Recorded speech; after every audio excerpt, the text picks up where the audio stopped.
नमस्कार दोस्तों, स्वागत है आपका headlines of the day program में। और the Hindu, Indian Express, PIB में जो आपकी एग्जाम के पॉइंट ऑफ व्यू से इम्पॉर्टेंट न्यूज़ होगी, हम उन्हें एक एक करके विस्तार से जो सबसे ज़्यादा ज़रूरी न्यूज़ है उनको देखेंगे। तो एपिसोड की शुरुआत करते हैं हम एक मोटिवेशनल कोट के साथ। कोट क्या है? शिक्षा हमें स्वतंत्रता की ओर ले जाती है जहां हमारी सोच की कोई सीमा नहीं होती। इसका सीधा सा मतलब ये है कि शिक्षा हमें आज़ादी देती है। जब हम पढ़ते लिखते हैं और नई चीज़ें सीखते हैं तो हमारी सोचने समझने की क्षमता है वो बढ़ती है, और तब हमारी सोच किसी सीमा में बंधी नहीं रहती। हम खुलकर नए विचार कर सकते हैं, सही गलत समझ सकते हैं और जीवन में इसी तरह आगे बढ़ सकते हैं। यानी कि शिक्षा का असली मकसद जो है वो सिर्फ जानकारी पाना नहीं होता, बल्कि हमें मानसिक रूप से स्वतंत्र बनाना होता है। अब इसी के साथ आगे बढ़ते हैं और देख लेते हैं पिछले अभ्यास प्रश्न को। तो प्रश्न क्या था? छत्तीसगढ़ के किस जिले की 75 ग्राम पंचायतों को बाल विवाह मुक्त घोषित किया गया है? आपके ऑप्शंस हैं ए बस्तर, बी सरगुजा, सी सूरजपुर और डी राजनांदगांव। तो इस प्रश्न का सही उत्तर आपको देना था, जो कि है सी सूरजपुर। अब एक बार ये न्यूज हम देख लेते हैं। तो न्यूज थी, छत्तीसगढ़ का सूरजपुर बाल विवाह उन्मूलन के लिए आदर्श बना, 75 पंचायतें बाल विवाह मुक्त घोषित की गई। और इसके पीछे की जो वजह थी वो ये थी कि यहाँ पर 2 वर्षों में इन पंचायतों में बाल विवाह का एक भी मामला दर्ज नहीं किया गया था। और अब इसी के साथ आगे बढ़ते हैं अपनी आज की पहली न्यूज की तरफ। तो न्यूज क्या है? Is it feasible to blend isobutanol and diesel. जैसा कि आप सभी जानते हैं कि भारत ने 2070 तक नेट जीरो उत्सर्जन लक्ष्य रखा है, और इसी दिशा में ये वैकल्पिक और स्वदेशी जैव ईंधन की खोज जारी है। बीते कुछ दिनों में इथेनॉल को पेट्रोल के साथ सफलतापूर्वक मिलाया जा रहा है, लेकिन डीजल के साथ इसको मिलाने में कुछ कठिनाइयां फेस करनी पड़ रही है। और यहीं पर वैकल्पिक तौर पर जो है कि आइसोब्यूटेनॉल को चुना गया। इस पर अब शोध किया जा रहा है, यानी कि इथेनॉल के विकल्प के रूप में जो है वो आइसोब्यूटेनॉल डीजल मिश्रण की संभावना देखी जा रही है, और इसे एक पायलट प्रोजेक्ट की तरह देखा जा रहा है। और ये हुआ क्यों? ये हुआ automotive research association of India ने अपना ध्यान जो है वो इसकी तरफ केंद्रित किया। जैसा कि हमने आपको बता ही दिया कि इसके पहले डीजल और एथेनॉल का मिश्रण के प्रयास किए जा रहे थे, लेकिन वो असफल हो गए। और ये जो पायलट प्रोजेक्ट है इसको पूरा होने में लगभग 18 महीने का समय लग सकता है। अब आगे बढ़ते हैं और समझ लेते हैं आइसोब्यूटेनॉल के बारे में, और आइसोब्यूटेनॉल को क्यों चुना गया। तो आइसोब्यूटेनॉल जो है वो एक अल्कोहल आधारित यौगिक है, और इसमें जो है वो 4 कार्बन अल्कोहल है, जिसका व्यापक रूप से उपयोग जो होता है कि पेंट और रासायनिक जैसे उद्योग जो होते हैं उनमें विलायक के रूप में किया जाता है। लेकिन अब देख लेते हैं कि इसे क्यों चुना गया, आखिर ये किस तरीके से इथेनॉल से अलग है। तो डीजल के साथ जो है वो इथेनॉल की तुलना में बेहतर इसकी मिश्रणता है, यानी कि ये आसानी से डीजल के साथ घुल जाता है, जहां पर इथेनॉल को मिलाने में प्रॉब्लम आ रही थी। इसका जो मेन कारण है वो इसका जो उच्च फ्लैश पॉइंट बताया जा रहा है, यानी कि इसका जो फ्लैश पॉइंट है वो उच्च है, और ये जो है वो इथेनॉल से अधिक है। और यही कारण है कि ये अपेक्षाकृत ज़्यादा सुरक्षित है। तो इसमें क्या होता है कि आग वगैरह लगने की संभावना जो होती है वो काफ़ी कम होती है। अब बात करें इसके बनने की, तो ये जो है वो इथेनॉल की तरह ही गन्ना सिरप, गुड़, अनाज की पर आधारित जो भी फीड स्टॉक है उससे ही इसका उत्पादन किया जाता है। उनका जो है वो किण्वन करके इसका उत्पादन किया जाता है। हालांकि आइसोब्यूटेनॉल को चुना तो गया है, लेकिन अभी भी इसमें कुछ चुनौतियां आ रही हैं। विशेषज्ञों का ये कहना है कि इसकी जो सीटेन संख्या है वो काफ़ी कम है। अब इसकी सीटेन संख्या जो कम है, इससे क्या होगा कि इससे दहन क्षमता कम होगी और इंजन पर इसका सबसे ज़्यादा असर देखने को मिल सकता है, यानी कि इंजन में है वो खराबी जो है वो जल्दी आ सकती है। इसके अलावा अब इसी के साथ अगर सीटेन संख्या कम है तो इस पर हमें इसको सुधार करने की आवश्यकता होगी, जिससे कि आपका लागत बढ़ेगा। साथ ही साथ जो इसका प्रदर्शन जोखिम है उसके कारण 10% से अधिक आइसोब्यूटेनॉल का मिश्रण नहीं किया जा सकता है। अब आप सभी को पता है कि ये एक पायलट प्रोजेक्ट है और इसको पूरा होने में 18 महीने का समय लगने की उम्मीद है। और इसी के साथ अगर ये जो हमारा पायलट प्रोजेक्ट है वो सफल होता है तो भारत ऐसा करने वाला पहला देश बन जाएगा। इसी के साथ हम बढ़ते हैं अपनी अगली न्यूज़ की तरफ, और ये है Mumbai Thane bullet train tunnel excavation completed. यह आपके जीएस पेपर 3 इंफ्रास्ट्रक्चर और अर्थव्यवस्था से संबंधित है। इसके साथ साथ यह आपके जीएस पेपर 2 से भी संबंधित है। अब समझ लेते हैं कैसे। सबसे पहले हम ये समझेंगे मुंबई अहमदाबाद बुलेट ट्रेन परियोजना के बारे में। तो आपको बता दें कि भारत का पहला हाई स्पीड रेल कॉरिडोर है और इसकी कुल लंबाई जो है वो 508 किलोमीटर है। वहीं अगर तकनीकी सहयोग की बात करें तो इसे जापान से तकनीकी सहयोग मिल रहा है। कैसे शिकांगसेन ई-10 ट्रेनों के माध्यम से। इसकी लागत की बात करें तो इसका लागत जो है वो लगभग 1.08 लाख करोड़ रुपए है, जिसमें कि 81% वित्त पोषण जो है वो जापान इंटरनेशनल कोऑपरेशन एजेंसी के द्वारा किया जा रहा है। इसके अलावा जो शेष 19% है वो केंद्र यानी रेल मंत्रालय और गुजरात और महाराष्ट्र राज्य सरकार के द्वारा किया जा रहा है, क्योंकि ये जो आपकी बुलेट ट्रेन परियोजना है वो मुंबई से अहमदाबाद यानी मुंबई से थाने तक की है, इस वजह से। अब आगे बढ़ते हैं और इसकी मुख्य विशेषताओं पर एक बार नजर डाल लेते हैं। तो इसमें कुल 12 स्टेशन है, मुंबई, ठाणे, विरार, बोईसर, वापी, बिलीमोरा, सूरत, भरूच, वडोदरा, आनंद, अहमदाबाद और साबरमती। गति की बात करें तो इसकी अधिकतम गति जो है वो 350 किलोमीटर प्रति घंटा है, वहीं औसत गति इसकी जो है वो 321 किलोमीटर प्रति घंटा है। इसका सबसे बड़ा फायदा ये होगा कि अब इससे यात्रा का जो मुंबई से अहमदाबाद का जो यात्रा करने में समय लगता था, अब वो केवल 2 घंटे 7 मिनट में वो पूरा हो जाएगा।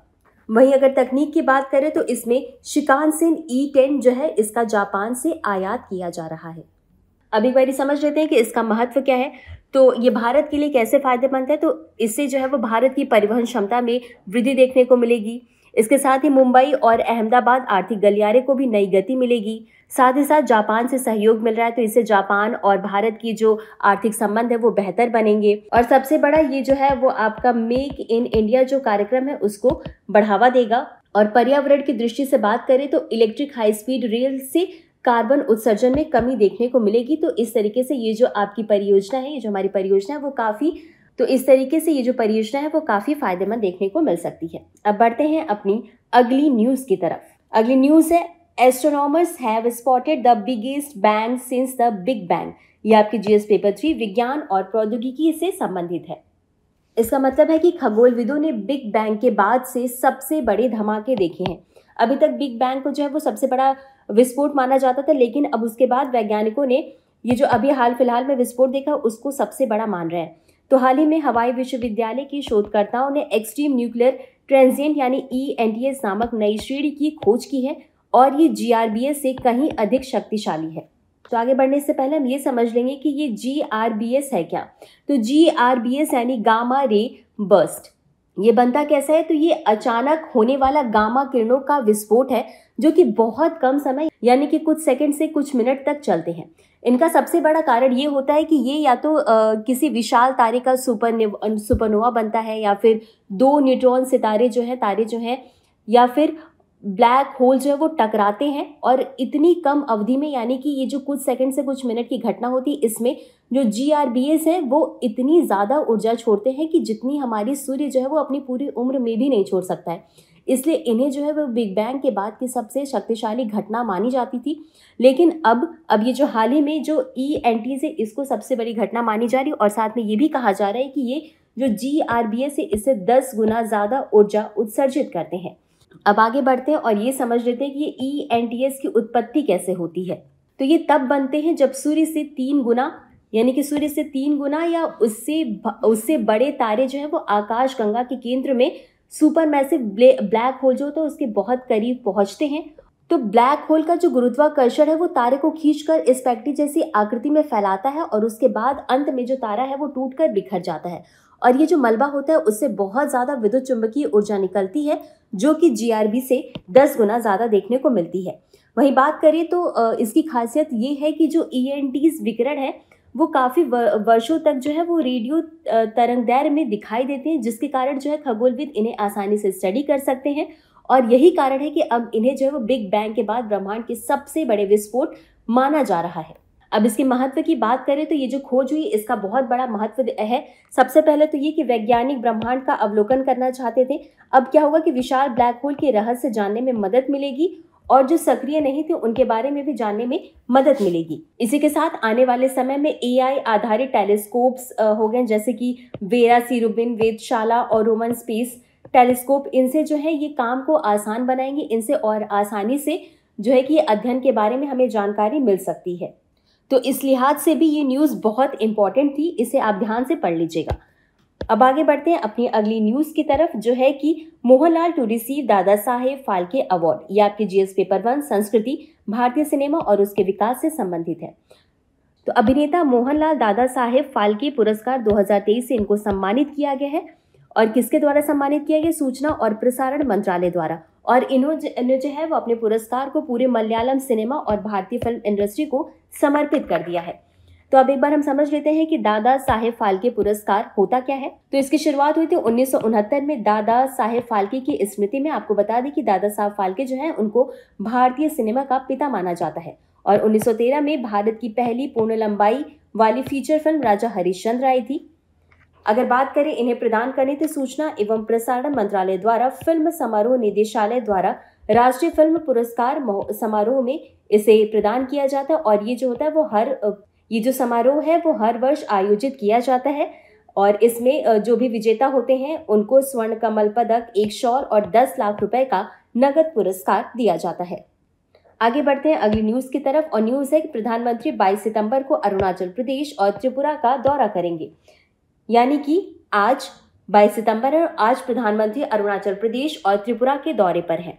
तो एक बार हम देख लेते हैं कि वहां पर ये जा करके कौन कौन से जो है चीज़ों का उद्घाटन करने वाले हैं।